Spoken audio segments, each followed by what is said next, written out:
What is up, architects? This is Trip, and guess what? Guess what? This is our second week of doing some Lectio together, and I thought I would go ahead and share with you what I am working through. I didn't want to tell you last time because why? I didn't want to peer pressure anybody. What text you select, what text it is you're going to enter into this Lectio Divina relationship with. But I chose something. An alternative text. It used to be in the church that over time the different orders, monastic orders, not only did lectio on biblical texts, but on the church fathers, early church fathers, and so you lectio with Origen, Augustine, that type of thing. Well, I did something. And I'm doing something different. I'm going with Friedrich Schleiermacher's Christian Faith. It's a 2-volume new translation, and I've read Schleiermacher multiple times for academic purposes. I've always wanted to read him slow and close and really get to know him. And here's why. And today people have lots of feelings about him because of some theological things. But when you ask Schleiermacher, who are you? He says, first and foremost, I am a servant of the word. And his identity as a minister, as a preacher, was his primary identity. On top of being a translator of Plato, a philosopher, a systematic theologian, pioneering the university system in Germany, all that kind of thing, preaching was at the heart of his faith. And he had a rather verbose personal relationship with God, Christ, regularly engaging scripture and stuff. And I've always wanted to kind of see what it would be like to read a theologian I've read and valued from and gained a lot of value from, reading it as a text where I'm trying to open myself up, expecting to be encountered in this different way. So that's where I began. I really want to know what text it is y'all chose. And then this week, as we continue doing this practice together, and I hope you all continue it and finish the book that you chose. I'm going to try to do both volumes of Christian Faith, but not in 2 weeks. But I hope you let us know what you chose.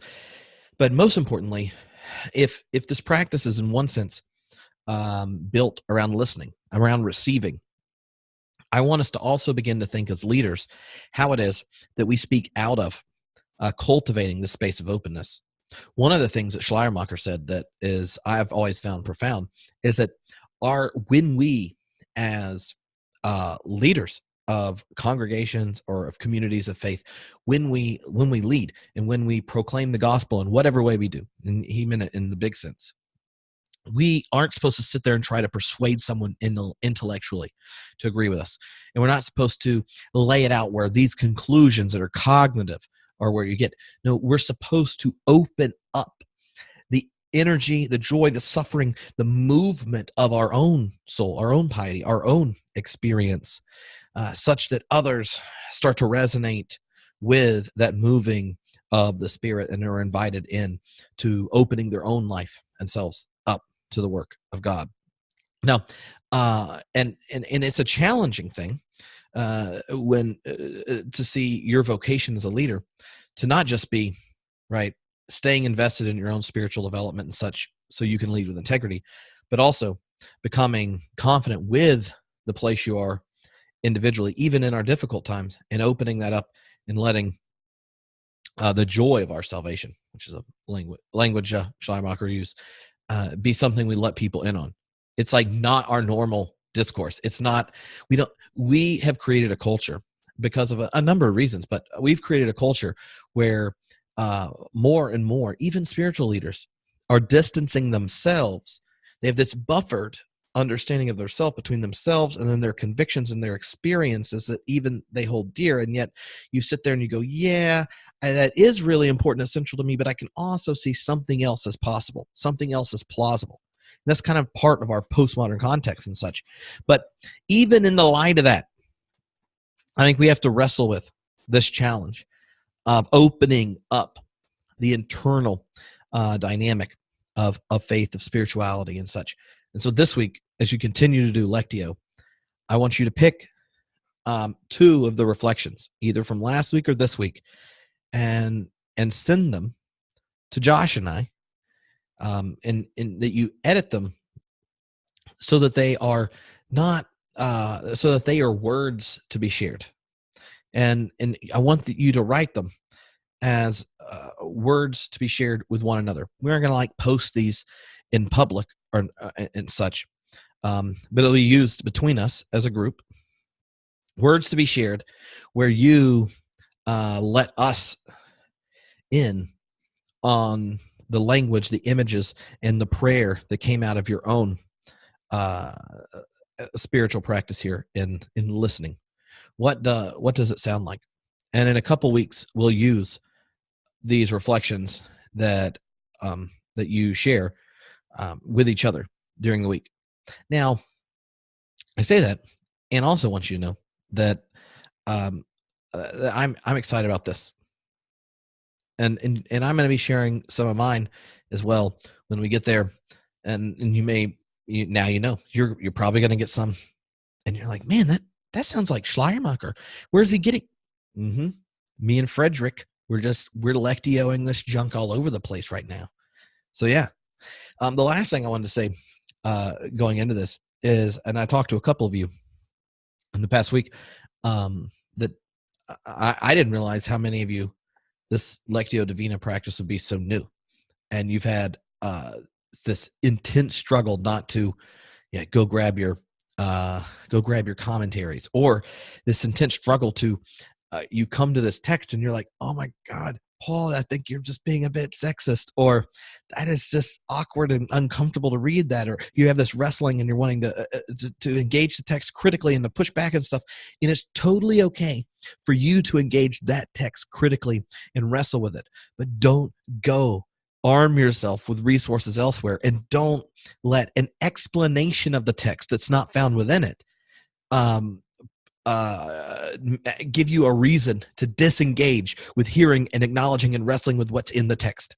I love the image of Jacob wrestling with the angel in Genesis.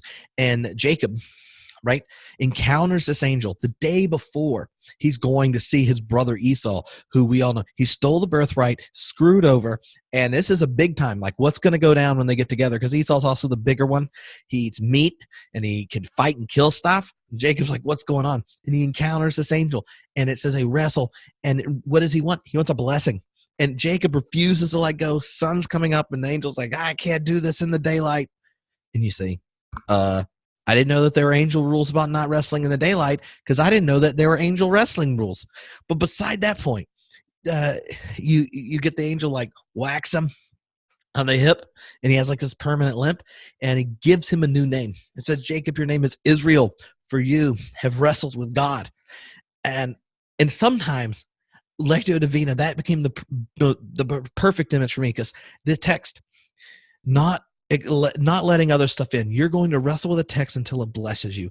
And sometimes you're blessed by walking with a limp and getting a new name. And that comes from an intense wrestling, a pushing, a pulling, and it's not a pleasant thing. But that is one of the ways that we honor these texts, that we want to be the place, the soundscape, the language, the place that we come attentive to the presence of God. And here's the beauty of a practice like Lectio Divina. When you learn to be attentive to a text that can't talk back, but just sits there, and you have to listen long enough to be disturbed, provoked, inspired, or even lead to ecstatic joy. As you learn to do that, you're cultivating ears of intentionality that is transferable to other parts of your life. When texts that are difficult to attend to become places that you encounter and experience the living God, then even your neighbor and your enemy, and even maybe your family, even your partner. Okay, maybe not, but I'm serious.